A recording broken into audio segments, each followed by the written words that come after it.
د مدرسې او پوهنتون ظلمو لاسونه ورکړئ د مدرسې او پوهنتون ظلمو لاسونه ورکړئ پوهه خواره کړئ خلک ویش کړئ کتابونه ورکړئ د مدرسې او پوهنتون ظلمو ولما ورد ماء مدين وجد عليه أمة من الناس يسقون ووجد من دونهم امرأتين تذودان قال ما خطبكما قالتا لا نسقي حتى يصدر الرعاء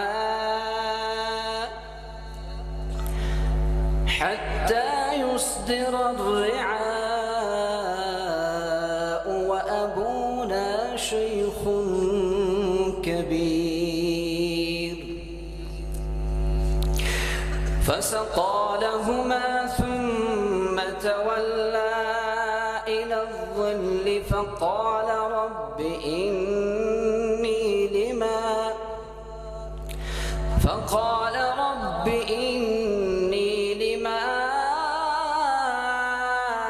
أنزلت إلي من خير فقير که الله جل جلاله په ورځ موږ څه د محشر په ورځ موږ څه دا پوښتنه کوي چې مسلمانه ما تا ته هم هغه جسد درکړی و لکه یو اروپایي و امریکایي ته چې مې ورکړی و هغسې زمینه درته برابره وه لکه هغه ته چې برابره وه هغسې خوله عقل غوږونه پزه سترګې هغه مې درکړي وه لکه هغه ته چې مې ورکړي وه هغسې ذهن مې درکړي و لکه هغه ته چې مې ورکړي وه خو تا ته مې په قرآن کریم کې یو امر هم کړی و چې واعد لهم ما استطعتم من قوة ومن رباط الخيل ترهبون به عدو الله وعدوكم فدې مې مخاطب کړی وې چې ته د خپل استعداد د مسلمانانو د اسلام د الله جل جلاله په دفاع کې مصروف کړه او اماده اوسه تا د خپل عقل ذهن بدن څخه ولې د دین د دفاع لپاره استفاده ونه کړه څه شي دې کم یو امریکایي طیاره جوړولی شي ته نه شي جوړولی یو امریکایي په ټوله دنیا باندې په انټرنیټ احاطه کولی شي ته نه شي کولی هغوی اټم جوړولی شي ته نه شي جوړولی هغوی د امریکا څخه تا ویشتلی شي ته د دیوال اخوا نه شي ویشتلی هغوی د خپلو ملکونو څخه دفاع کولی شي ته نه شي کولی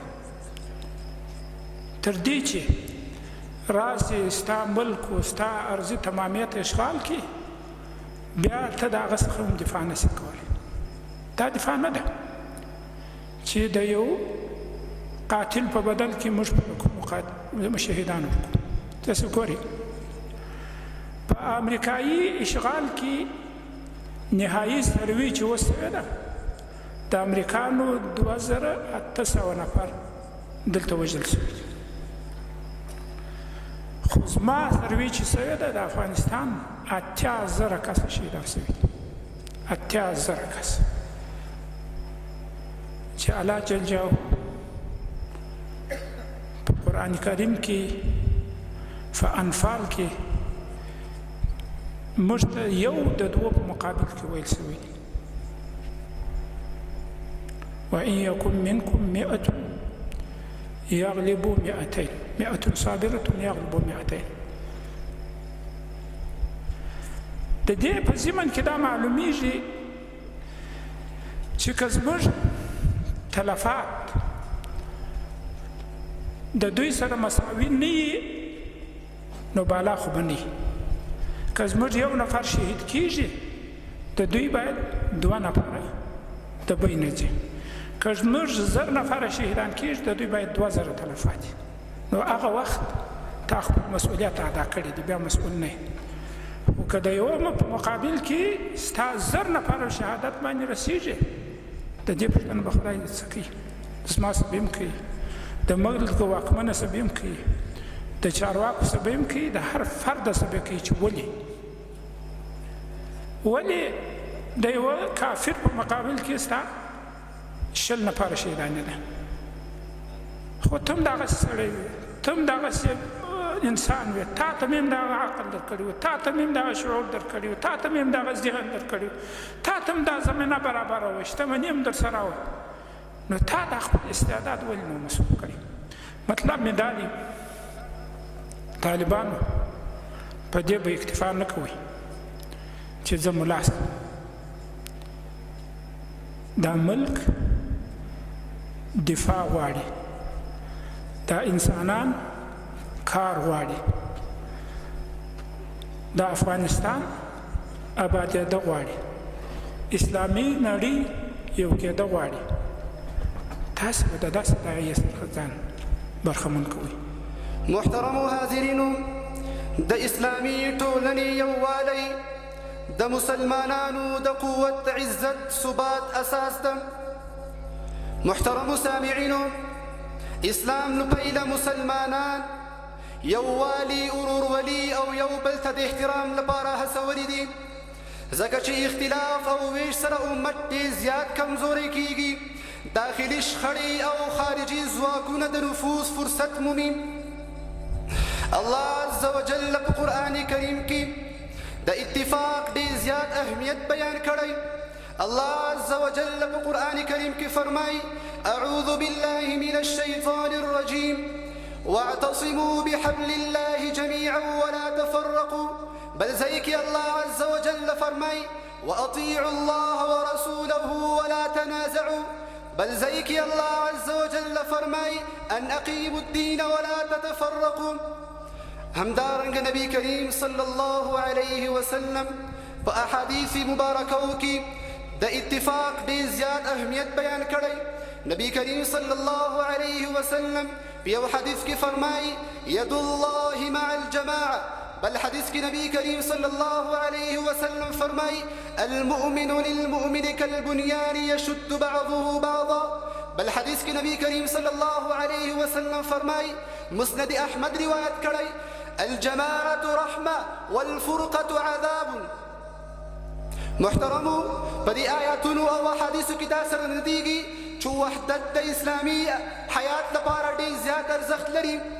او که موږ چیرې اسلامي تاریخ هم مطالعه کړو، کله چې مسلمانان یو شوي دي د بریا، عزت او پرمختګ سره مخامخ شوي، او کله چې دوی اختلافات سره مخامخ شوي، نو زوال سره بیا مخامخ شوي. محترمو، کله چې د اسلام لومړی کلونو ته وګورو، په مدینه منوره کې د اسلامي دولت بنسټ جوړ سو د اتحاد برکت. د مهاجرینو او انصارو ترمنځ ورورولي، د دنیا هر کونج ته اسلام خپرول د اتحاد برکت و. د احد او بدر او احزاب کې بریالي کېدل د اتحاد برکت و.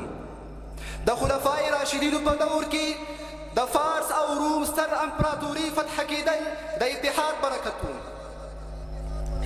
لیکن کله چې اختلافات رامنځته شول، مذهبي تعصبات، قومي تعصبات او د خپل منځي نفاق ته لمن ووهل شو، نو دغه اسلامي امت ډېر زیات کمزوری شو. او زما د دې قول په تایید کې د ځینو علماو قول دا هم دی چې د آیت د انسان د خپل مال په ناجایزې طریقې سره د خرج کولو په ممانعت هم دلالت کوي، او د نورو د مال په ناجایزې طریقې سره د ترلاسه کولو په ممانعت هم.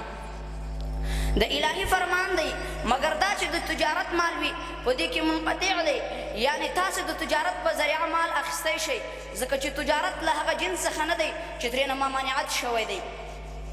د دغه آیت بل شان معنا کول صحیح نه ده. د دې آیت اطلاق د نورو دلایلو په رڼا کې په قرض او هبه باندې هم کیږي.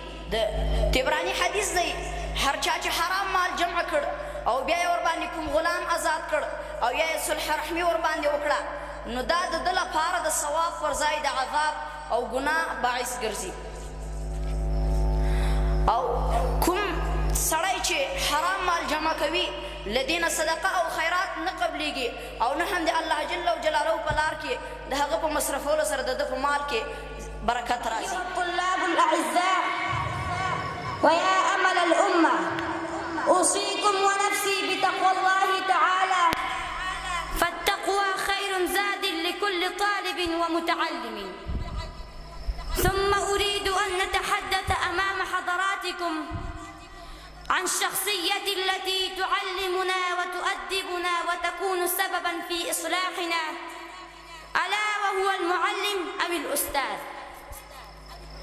أولا، من هو المعلم؟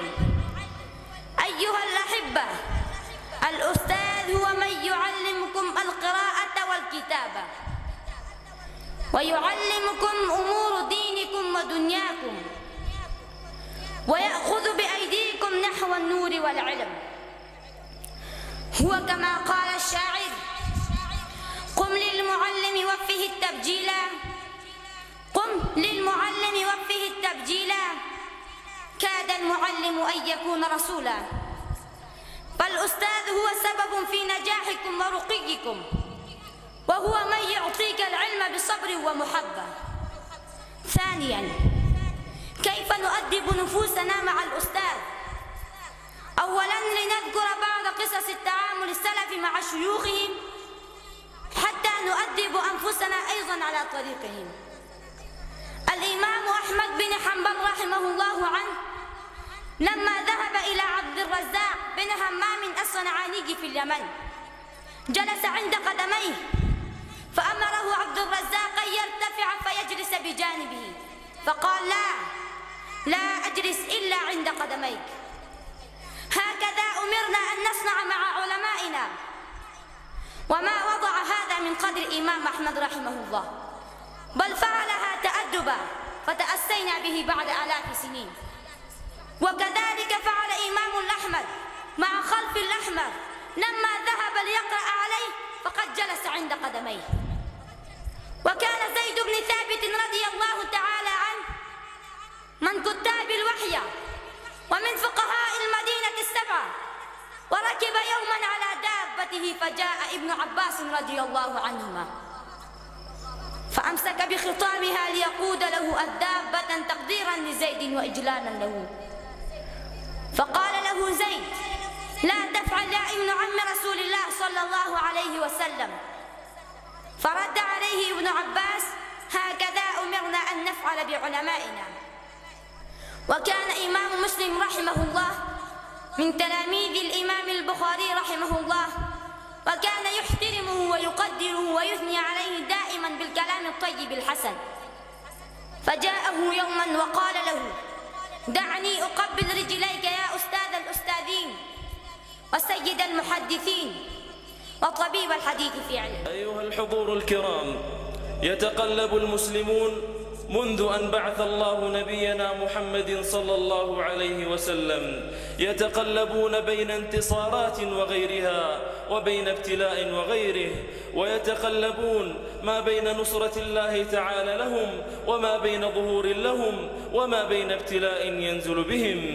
ومن نظر في حال النبي صلى الله عليه وسلم وجد أنه مهما كثرت عليه الابتلاءات كان ثابتا واثقا بنصر الله تعالى للأمة، وكان يحدث أصحابه في أهلك المواقف بأن نصر الله تعالى قادم، وأن بزغ ملك الإسلام لا يزال ظاهرا. ولعلنا نقف اليوم في بعض المواقف التي وقعت للنبي صلى الله عليه وسلم، التي لو وقعت في زماننا لربما وقع اليأس في قلوب بعضنا من أن ينصر الله تعالى دينه.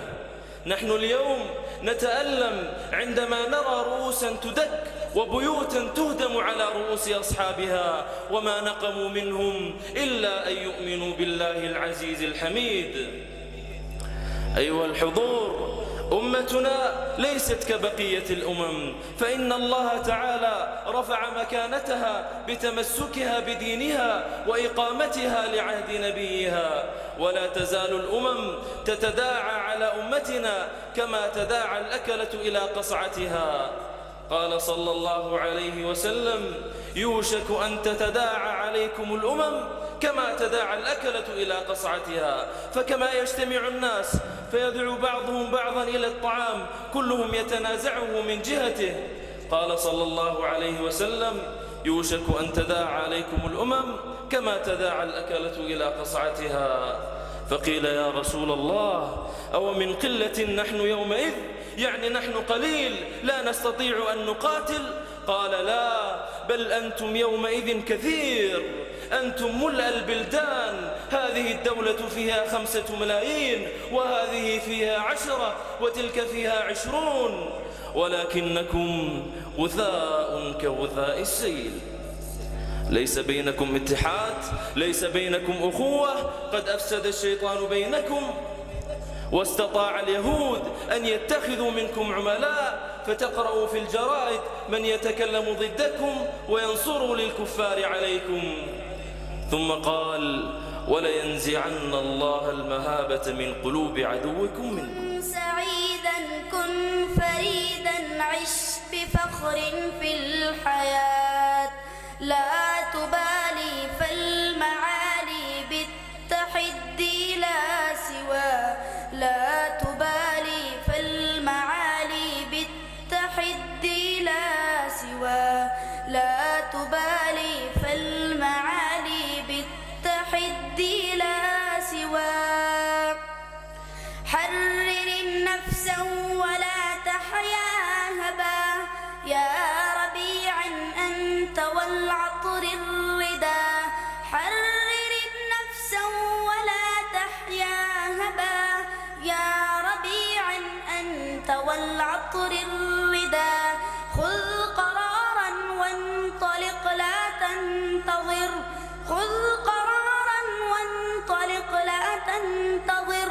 ليس كل الناس أهل اللعا، كن سعيدا، كن فريدا، عش بفخر في الحياة، لا تبالي فالمعالي بالتحدي لا سوى، لا تبالي فالمعالي بالتحدي لا سوى.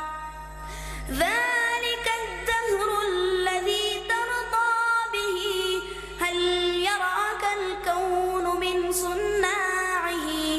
ذلك الدهر الذي ترضى به، هل يراك الكون من صناعه. ودع الأحلام يا فارسنا، ودع الأحلام يا فارسنا. كن بهذا العصر من أعلامه، كن سعيدا، كن فريدا، عش بفخر في الحياة، لا تبالي فالمعالي بالتحدي لا سوى، لا تبالي فالمعالي بالتحدي لا سوى. رښتیا داسې یو صفت دی چې ارزښت یې په هر مذهب او هر زمانه کې منل شوی دی. له دې پرته انسانیت مکمل نه دی، ځکه خو په اسلامي شریعت کې ورته زیاته توجه شوې ده او په اسلامي شریعت کې ورته ځانګړی ټینګار شوی دی. له همدې امله د انسانیت محسن نبی کریم صلی الله علیه وسلم همیشه د رښتیا ویلو تعلیم ورکړی او له درواغو یې منع کړي یو.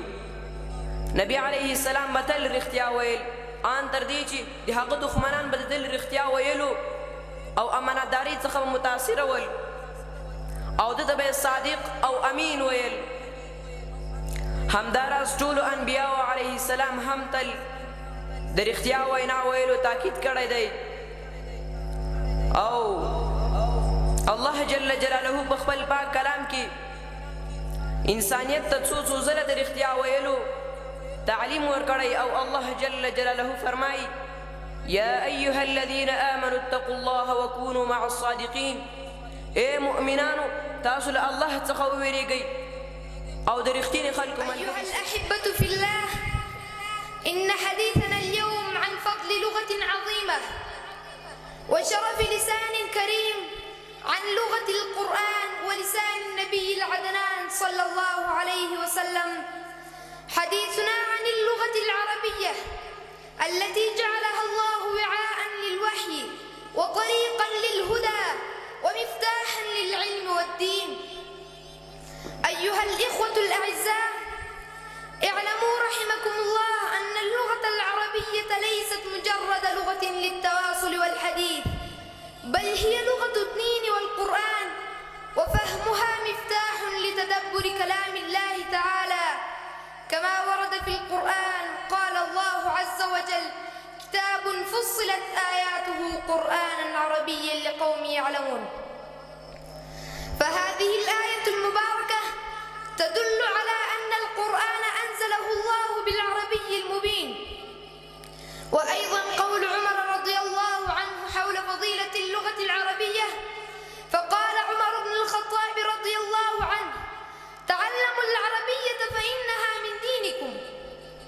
فهل نغفل عن لغة هي من ديننا؟ يا طلاب العلم، تعلم العربية يعينكم على فهم القرآن والسنة، ويقربكم إلى سيرة النبي صلى الله عليه وسلم. من أراد أن يعرف معاني الصلاة والصيام والإيمان والرزق والتوحيد والآخرة، فعليه أن يعرف معناها في العربية لا في لغة أخرى، لأن العربية مباشرة تخاطب قلبك، وكل ما تتلو وتقرأ بالعربية تؤثر على قلبك. أيها الإخوة ويا شباب الأمة، إن اللغة العربية من أوسع اللغات وأجملها لفظا وأدقها. دلی مدرسی طالبہ دنڑی دلی مدرسی طالبہ والله چې زړه رازم یوړې طالبہ د ملنګۍ او سادګۍ جامه کې د ملنګۍ او سادګۍ جامه کې صحبتي حسن لري طالبہ زدي د هغې لارې خاورې شمه په کومه لار چې ته راځې طالبه په هر یو ول کې مې زړګی تاووي په هر یو ول کې مې زړګی تاووي چې ول په ول پټکی تړي طالبه د جنت حورې ګرمې نه دي پتا د جنت حورې ګرمې نه دي پتا چې ستا دیدار ته به راتلې طالبه چې ستا دیدار ته به راتلې طالبه د قدر غر یې ته خبر یې که نه د قدر غر یې ته خبر یې که نه ته شهنشاه ته یې نږدې طالبه د خدای له ډاره کړه په توره شپه کې اوښکې په سترګو کې ډیوې طالبه په هر میدان کې د فاتح غواړمه د طالبانو د غونچې طالبه لوږې او تندې شبګیرې به راځي دا به په ځان باندې منې طالبه له زوره او له شوره غورځومه دې نړۍ له زوره او له شوره غورځومه دې نړۍ قسم مې درته کړی سملومه دې نړۍ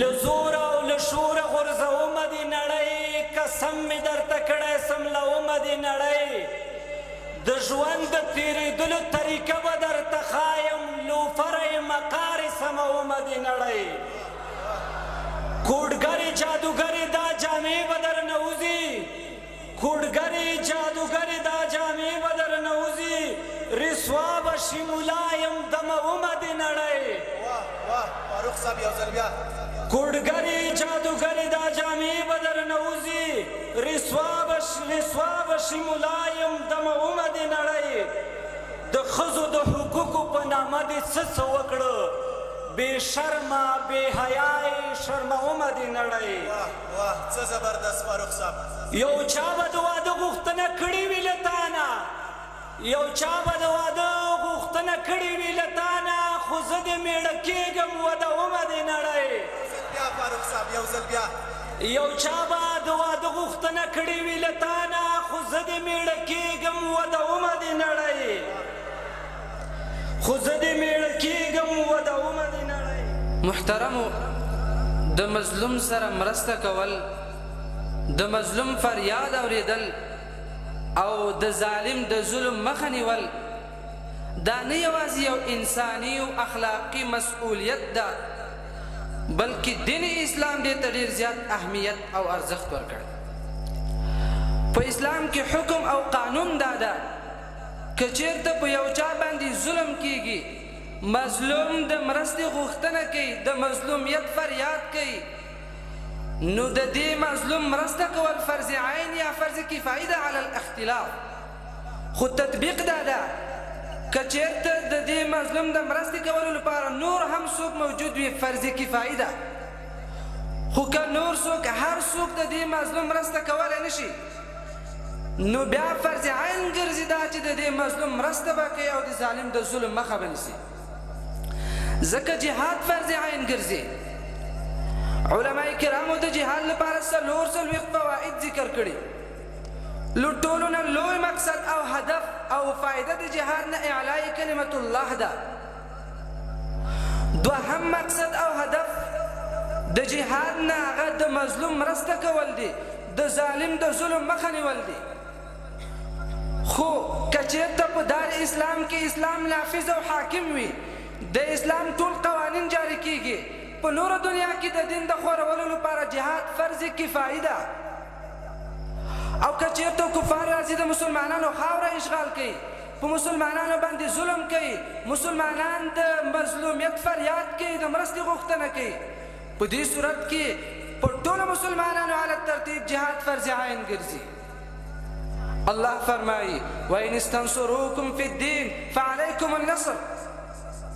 همدارنګه د فقه حنفي مشهور کتاب جامع الفتاوا صراحتا دا عبارت نقل کوي، وایي که په مشرق کې په یو مسلمانه ښځه تجاوز کیږي، ظلم کیږي، د اهل مغرب په مسلمانانو باندې جهاد فرض عین ګرځي تر هغه وخته پورې چې د دې مظلومې خور ظلم څخه خلاصه کړي. نبی علیہ السلام په حدیث کې فرمایي نعمتان مغبون فيهما كثير من الناس الصحة والفراغ. دو داسې نعمته چې رسول الله صلی الله علیه وسلم فرمایي چې ډېر خلک پکې زیانمن او تاواني شوي دي، چې هغه یو صحت ده یو فراغه وخت ده. لکه څرنګه چې دا صحت او فراغه وخت دا لوی نعمتونه د الله جل جلاله دي او سترې پانګې دي، خو لیکن ډېر خلک د دې نه په سمه توګه ګټه نه اخلي او بې ځایه ضایع کوي.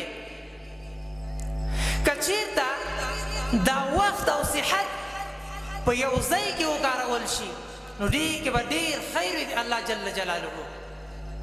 علامه ابن جوزي رحمت الله فرمایي وایي کله انسان سره صحت وي خو فراغه وخت نه لري، د دنیا او د ژوند په کارونو کې بوخت وي، بیا کله انسان سره فراغه وخت خو صحت نه لري، او کله چې انسان سره صحت او فراغه وخت وي او د باندې سستي غالبه شوې وي، دی د خپل وخت نه ګټه نشي پورته کوی، دې دریم حالت انسان ته مغبون تواني انسان وایي. يا إخوتي والزملاء، فالصحة والفراغ نعمتان عظيمتان، من استغلهما في طاعة الله وفيما ينفعه في دينه ودنياه فهو المغبون، ومن استعملهما في معصية الله وفيما يضره ولا ينفعه فهو المغبون. فاتقوا الله عباد الله، واعلموا أن الوقت هو الحياة، فما الأيام إلا صفحات في كتاب حياتنا، وما الساعة في تلك الأيام إلا كالأسطر في صفحاتها التي سرعان ما تختم صفحة حتى ننتقل إلى صفحة أخرى، وهكذا حتى تنتهي صفحات كتاب العمر.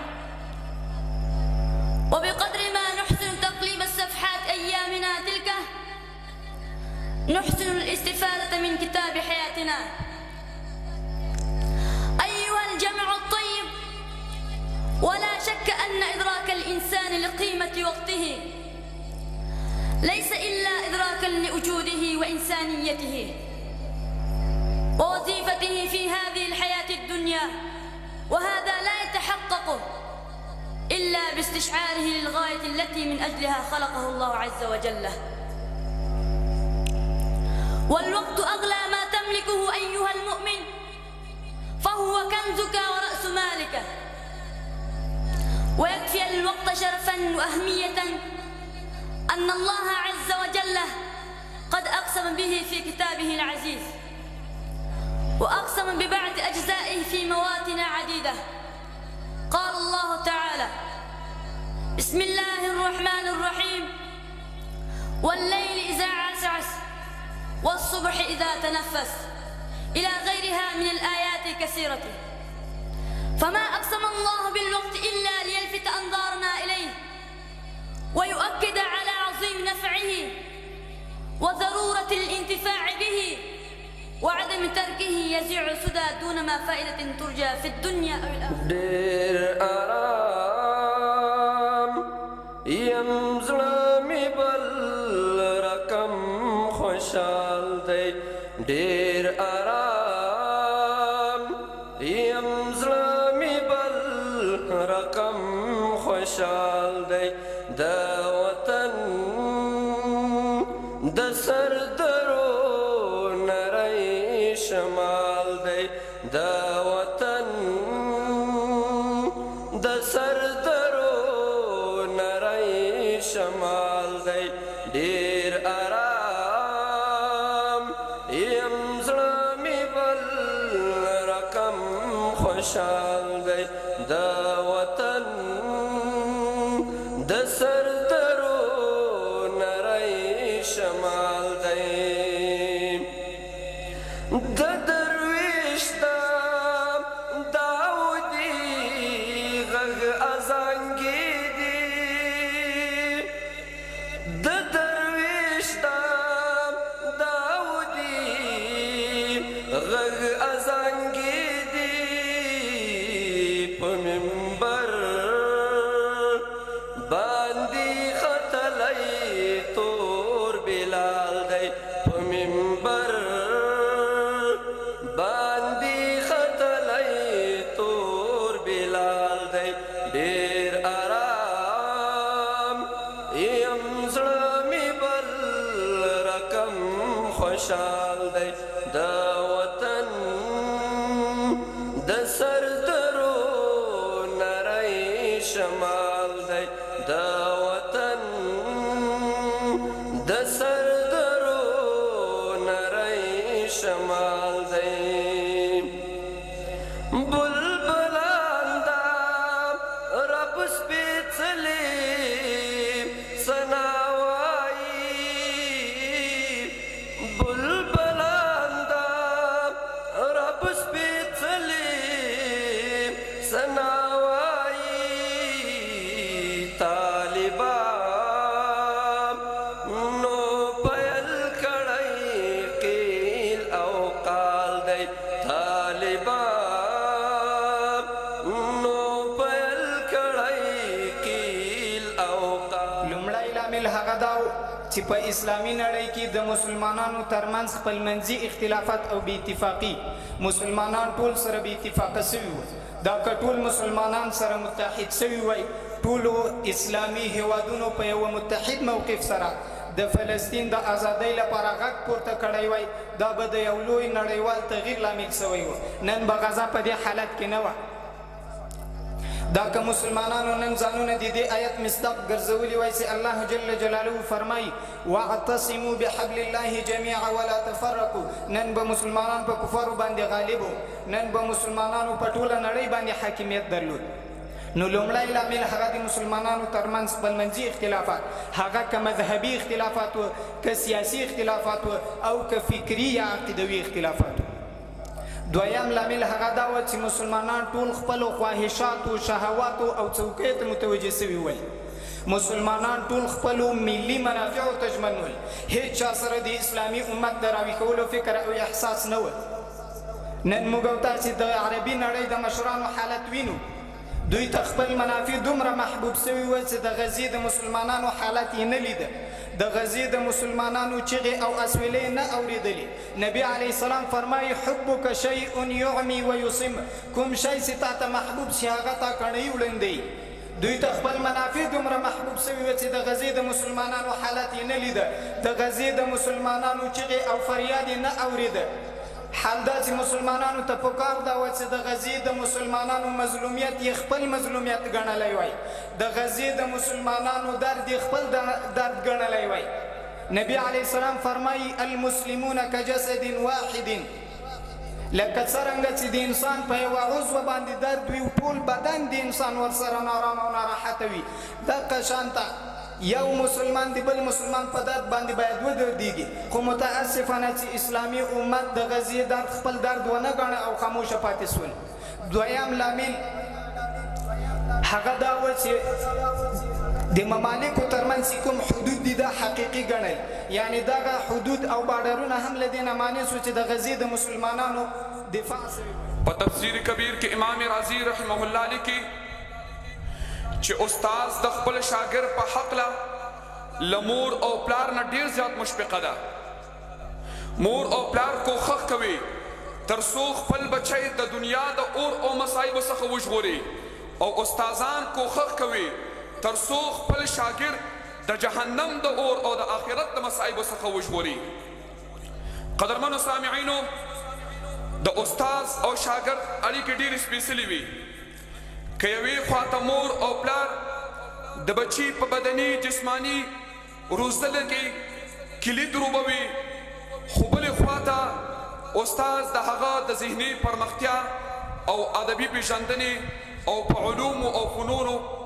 کې ستره دنده په غاړه لري د استادانو پر موږ ستر احسان دی چې موږ یې د جهالت د تیارو څخه یې راوویستلو او د علم په نور یې منور کړلو او مونږ ته د دنیا د ژوند تیرولو هغه اهداف را زده کړل هغه اصول او آداب را زده کړل قدرمنو سامعینو کوم طالب العلم چې د استاد ادب کوي هغه لوی مقام لیدلی ده او چا چې د استاد ادب نه دی کړی هغه په ځمکه کې یعنې دا معنی په ځمکه کې ذلیل سوی ده د علم څخه محروم او مردود سوی ده د حضرت سهل ابن عبدالله رحمه الله په اړه باندې راځي چې هر کله به چا له ده څخه پوښتنه وکړله ده به هیڅ جواب نه ورکولو ځان به یې غلی ساتلو یو وخت د دیوال شاته ډډه ووهله او خپلو شاګردانو ته یې وویل څوک شته چې له ما څخه پوښتنه وکړي نو ودې کړي شاګردان ورته وویل چې صاحب مخکې خو تا داسې کار نه و کړی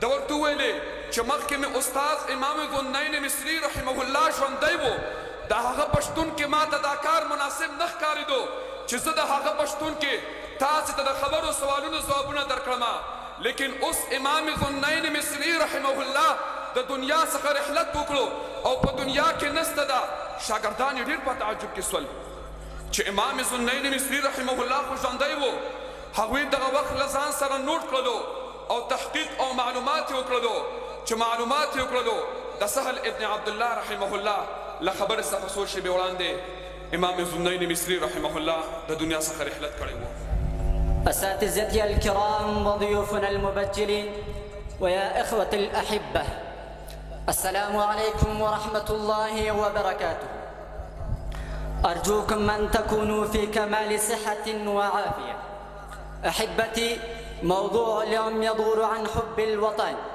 يا إخوتي في الدين لقد جبل الإنسان بفطرة على حب الوطن والشعور بالانتماء إليه ويشترك في هذا جميع الناس على تنوع أعراقهم واختلاف مشاربهم عندما جاء الإسلام دين الفطرة والإنسانية لم يقف في وجه هذه المين الطبيعية بل أقره ودعا إليه وجعله سبيلا للعمل الصالح وفعل الخيرات وزيادة التماسك بين الأبناء الوطن الوحدة.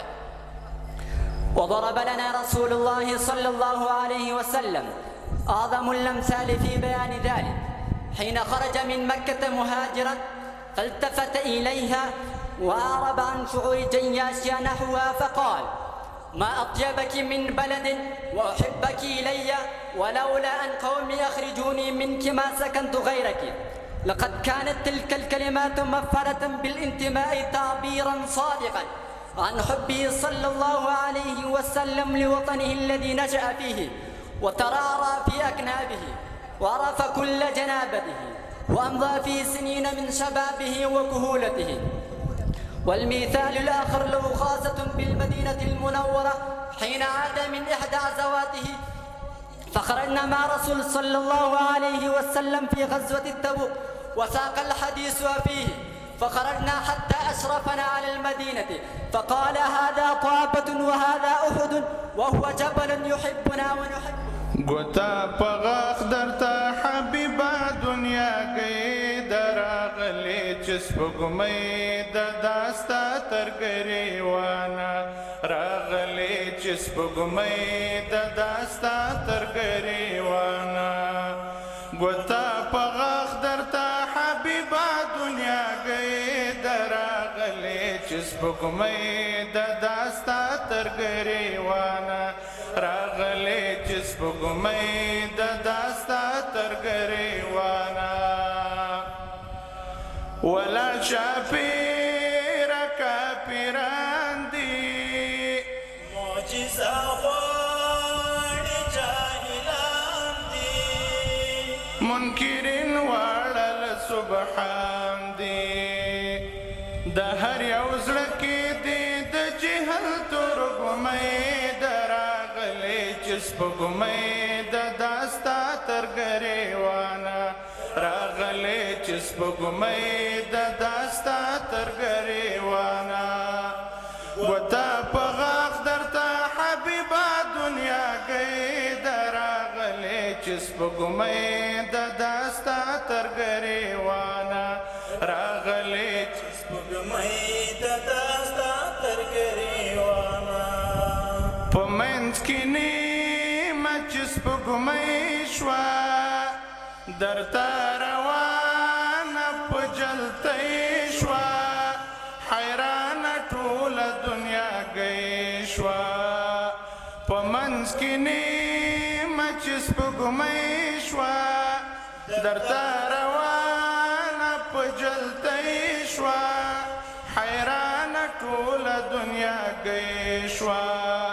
تللی اسمان ته بیا په څومره چالاکۍ دراغلی چسپگمی دداستا ترګریوانا راغلی چسپگمی دداستا ترګریوانا. ټولنیزو رسنیو فرصتونه ټولنیزې رسنۍ که چېرته په سمه توګه وکارول شي ګڼ شمېر فرصتونه رامنځته کوي، خو زه یو څو مهم فرصتونه بیانوم. لومړی، ټولنیزې رسنۍ د اسلام د دعوت لپاره یو قوي وسیله ده، ځکه د دې په واسطه موږ په پراخه میدان پرته له کوم خنډه اسلام ته دعوت ورکولی شو، ځکه یو ښه پیغام ممکن د سلګونه زرګونه خلکو زړونه بدل کړي او اسلام طرف ته یې مایله کړي. دویم، د علم او پوهې خپراوی چې دا په معاصر وخت کې د ټولنیزو رسنیو له مهمو فرصتونو څخه ګڼل کیږي، ځکه یو زده کوونکی د هرې موضوع په اړه هر ډول معلومات د ټولنیزو رسنیو څخه ترلاسه کولی شي. یو طالب العلم په کور کې ناست او د نړۍ له لویو شیوخو کرامو څخه درسونه زده کولی شي، چې دا د ټولنیزو رسنیو د تعلیم په ډګر کې لوی فرصت رامنځته کړی. دریم، سوداګرۍ پراختیا د ټولنیزو رسنیو په واسطه سوداګري ډېر پرمختګ کولی شي، ځکه یو سوداګر په یو څو شیبو کې زرګونو خلکو ته خپل محصولات معرفي کولی شي او سوداګرۍ ته اسلام ډېر لوی ارزښت ورکړی. راځم درېیمې خبرې ته، د ټولنیزو رسنیو ګواښونه. که چېرته ټولنیزې رسنۍ په ناسمه توګه وکارول شي ګڼ شمېر ګواښونه رامنځته کوي، خو زه یو څو مهم ګواښونه بیانوم. لومړی، د وخت ضیاع. وخت چې د الله جل جلاله له لویو نعمتونو څخه ګڼل کیږي، ټولنیزې رسنۍ ورته په معاصر وخت کې یو لوی ګواښ ګرځېدلی دی، ځکه اکثره خلک نن سبا خپل وخت په بې ځایه خبرو اترو او په بې معنا ویډیوګانو او په ګیمونو کې مصرفوي، چې دا د وخت لویه ضیاع ده. دویم ګواښ، رواني زیانونه رامنځته کوي. اکثره وخت زموږ ځوانان په ټولنیزو رسنیو له امله په مجازي نړۍ کې دومره ډوب شي چې له اصلي او حقیقي ژوند سره یې تعلق ختم شي. دریم اخلاقي فساد رامنځته کوي. ټولنیزو رسنیو کې اکثره وخت فحشا، تهمت او داسې نور ناوړه افعال خپریږي چې د ایمان د کمزورتیا لامل ګرځي. دا آیت موږ ته خبرداری راکوي که چیرې بېدینه، فاسده او منحرفې لارې تعقیب کړو نو خپل دین، خپل هویت او خپله سمه لار به وبایلو. نن ورځ ځوانانو د فیشن، فیسبوک، ټیک ټاک او فلمي ستورو تقلید ته دومره مخه کړې چې خپل ایمان، غیرت او ارزښتونه یې هېر کړي. د داسې حالت په باره کې نبي علیه الصلاة والسلام فرمایي من تشبه بقوم فهو منهم. څوک چې د قوم تقلید کوي هغه هم له هغوی څخه دی. د دې حدیث له مخې مسلمان باید خپل اسلامي شخصیت، فرهنګ او ارزښتونه وساتي او د نورو فاسدو افکارو پیروي ونه کړي. د فکري جګړې له اهدافو څخه لومړنی هدف په مسلمانانو کې د غرب په مقابل کې د مقاومت روحیه له منځه وړل دي. غربیان په دې ښه پوهېږي چې د مسلمانانو په ذهنونو کې د حریت احساس موجود وي او د جهاد، هجرت، شهادت او قرباني فرهنګ د فکر منځپانګه تشکیلوي. نو تر هغې پورې به په روحي او معنوي لحاظ ځان د هر یرغلګر مقابلې ته تیار بولي او په دې لاره کې به هر ډول مالي او ځاني قرباني ته حاضرېږي. خو که یو ځل دغه مفاهیم د فکر څخه د فکري جګړې د وسایلو له لارې وویستلی شي بیا که هر څومره په مادي وسایلو او پوځي امکاناتو سنبال هم شي د دښمن مقابلې ته نه تیارېږي. لکه چې همدا اوس همدغه روحیه د ټولو غرب ځپلو اسلامي ټولنو په ځوانانو او پوځونو کې لیدل کېږي. اوس د اسلامي هیوادونو په میلیونونو پوځونه د لوړو پوځي مهارتونو او پرمختللو جنګي وسایلو د درلودلو سره سره بیا هم د دښمن په مقابل کې د درېدلو توان نه لري او اصلا نه غواړي چې دښمن په مقابل کې ودرېږي. دا هر څه ځکه کوي چې فکري جګړې له هغوی څخه د مقاومت روحیه سلب کړې. د مسلمانانو د اندلس تاریخ مو اورېدلی. هلته سونه کاله د مسلمانانو علم، تمدن او عزت واکمن و. خو کله چې هغوی په فکري ډول تسلیم شول، خپل دین یې پرېښود، د کفارو تقلید یې پیل کړ، پوهنتونونه یې د فحاشۍ مرکزونه شول، نو څه پېښ شول؟ اندلس له لاسه ووت، کلیسا راغله، قرآن وسوځېده او د دوی غیرتي نسلونه یا ووژل شول او یا منحرف شول. اول د قرآن او سنت څخه لرېوالی، دویم عملي او تعلیمي کمزوري، دریم د دنیا سره بې حده مینه او آخرت هیرول، څلورم د امت ترمنځ اختلاف او بې اتفاقي، پنځم د جهاد قرباني او مسؤلیت پرېښودل، شپږم فکري او کلتوري غلامي، اووم اخلاقي زوال او فساد. درنو مسلمانانو، نن ورځ موږ مسلمانان د شمېر له پلوه په نړۍ کې ډېر زیات یو، خو لیکن د اثر او اغیز له مخې په نړۍ کې ډېر زیات کمزوري یو. زموږ اتفاق له منځه تللی، زموږ عزت له منځه تللی، زموږ تعلیم، سیاست، اقتصاد، اخلاق او دیني روح سست شوی. پوښتنه دا ده ولې؟ الله جل جلاله دا راز موږ ته په قرآن عظیم الشان کې راښکاره کړی. الله جل جلاله فرمایي ان الله لا يغير ما بقوم حتى يغيروا ما بانفسهم.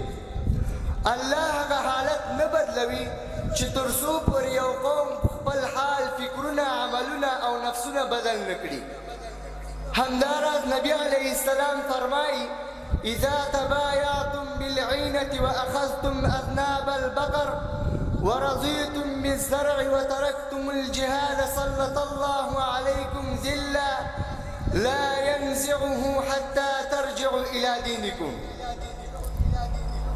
که تاسو سودی معاملات وکړئ، کروندې ته خوشحاله شئ، جهاد پرېږدئ، الله جل جلاله به داسې ذلت در باندې مسلط کړي چې بیرته به مو عزت راستون نشي تر څو پورې چې دین ته ستانه نشي. ټول غرونه کاڼي بوټي ستا ثنا وایي الله، الله وایي الله، الله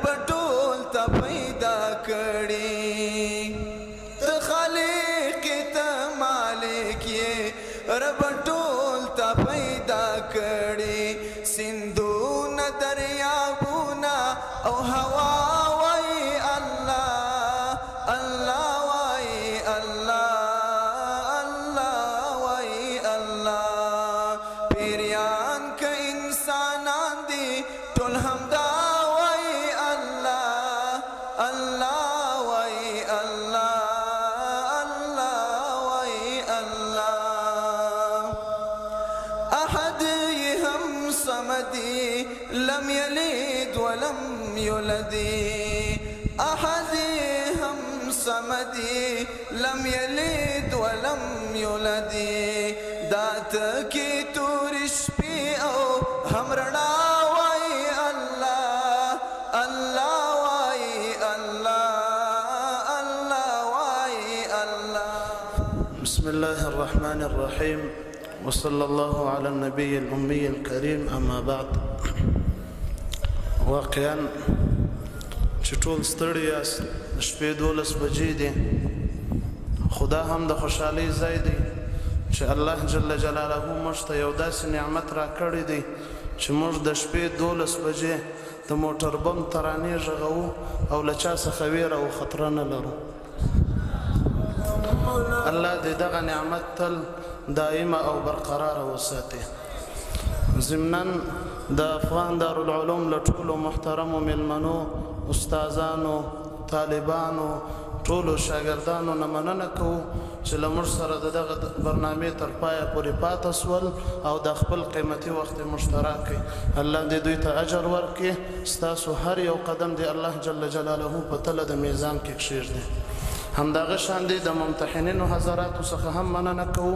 واقعا نننۍ سیالۍ کې ټول شاګردان د دې مستحق دي چې هغوی ته باید انعامات ورکول سي او هغوی ټول ونازول سي ځکه واقعا هر یو شاګرد تر بل غوره او بهترینه تقریر تیار کړی و او څومره چې زموږ توقع وه دوی تر توقع بهتره او غوره کار کړی و. الله دې ستاسې ټول تکلیفونه او اجرونه قبول کړي. نو انشاءالله د ادارې د خوا څخه ټولو شاګردانو ته چا چې په دې برنامه کې برخه اخیستې وه انعامات تیار سوي دي هغه به د استادانو له طرفه ورته توضیح سي. نور مو وخت نه نیسم ښه شپه درته غواړو. رسیدلیو د دې پروګرام وروستیو شیبو ته هغه څه چې د هغه لپاره دا مسابقه یا دا جلسه دایره سوې وه یقینا هغه زده کوونکي چې موږ یې ویناوې واورېدلې ډېرې ښې ویناوې وې له هر اعتباره ټول د انعاماتو مستحق دي.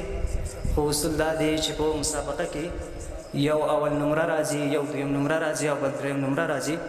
همدې اصولو ته په کتو سره زموږ محترمو ممتحنینو هم اول دویم او دریم نمره په دې مسابقه کې انتخاب کړي دي. نو هغه زده کوونکي چې په دې مسابقه کې په اول دویم او دریم پوزیشن کې راغلي دي هغوی دې تشریف راوړي او د محترم مدیر صاحب عبدالحی ضعیف الله څخه دې خپل جایزې وصول کړي. اول نمره په دې مسابقه کې محمد اسامه له رابعې څخه را دې سي خپل جایزه دې له محترم مدیر صاحب له لاس څخه وصوله کړي. دته د افغان دارالعلوم له طرفه 1.5 افغانۍ نقده جایزه ټاکل شوې ده.